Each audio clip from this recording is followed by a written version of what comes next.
जनकपुर में आज अद्भुत दृश्य था। चारों ओर राजा महाराजाओं की भीड़, ऋषि मुनियों का जमघट और बीच सभा में रखा था भगवान शिव का दिव्य धनुष। राजा जनक ने घोषणा की, जो भी महापुरुष इस धनुष पर प्रत्यंचा चढ़ा देगा, वही मेरी पुत्री सीता का पति होगा। एक एक कर बड़े बड़े राजा आगे आए। किसी ने धनुष को उठाने की कोशिश की तो किसी के पसीने छूट गए, लेकिन धनुष वह टस से मस नहीं हुआ। सभा में निराशा छा गई। तभी आर्य विश्वामित्र श्री राम की ओर देखते हैं। श्री राम शांत भाव से उठते हैं। सभा में सन्नाटा छा जाता है। राम धनुष के पास जाते हैं, हाथ लगाते हैं और जैसे ही प्रत्यंचा चढ़ाते हैं, धनुष टूट जाता है।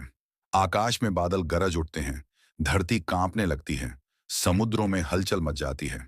उसी क्षण भगवान शिव के परम भक्त परशुराम जी क्रोध से भरकर सभा में आते हैं। परशुराम जी गरजते हैं, कौन है वह जिसने शिव के धनुष को तोड़ने का दुस्साहस किया है? सभा थर थर कांपने लगती है। तभी श्री राम हाथ जोड़कर कहते हैं, हे नाथ, शिव धनुष तोड़ने वाला आपका ही कोई दास होगा। आज्ञा दीजिए, मैं आपका आदेश मानूंगा। यह सुनते ही परशुराम जी और क्रोधित हो जाते हैं। सेवक? जो शिव का धनुष तोड़े वह सेवक नहीं, वह मेरा शत्रु है। सुनो राम, जिसने यह धनुष तोड़ा है वह सहस्त्रबाहु की भांति मेरा दुश्मन है।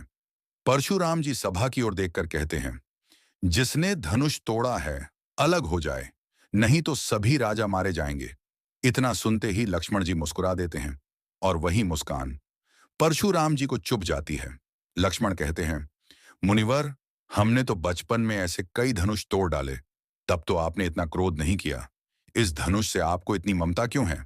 परशुराम जी आगबूला हो जाते हैं। अरे बालक, संभल कर बोल, यह कोई साधारण धनुष नहीं, यह स्वयं भगवान शिव का धनुष है।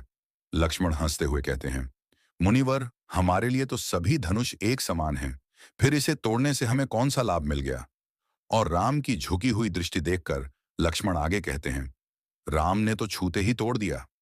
परशुराम जी कुठार की ओर देखते हुए कहते हैं, बालक, तुम मेरा स्वभाव नहीं जानते। मैं ब्रह्मचारी हूं, क्रोधी हूं और क्षत्रियों का संहारक हूं। कई बार मैंने पृथ्वी को क्षत्रियों से खाली कर दिया है।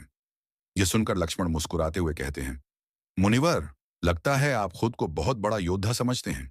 यह कुठार बार बार दिखाकर क्या डराना चाहते हैं? यह कोई कुम्हार का चाक नहीं जो उंगली दिखाने से ही घूम जाए। हम ब्राह्मण देवता और गौ माता पर वीरता नहीं दिखाते, और आप तो ब्राह्मण हैं, इसलिए आप पूज्य हैं। लक्ष्मण विनम्र स्वर में कहते हैं, यदि मेरी बात से आपको कष्ट पहुंचा हो तो मुझे क्षमा करें।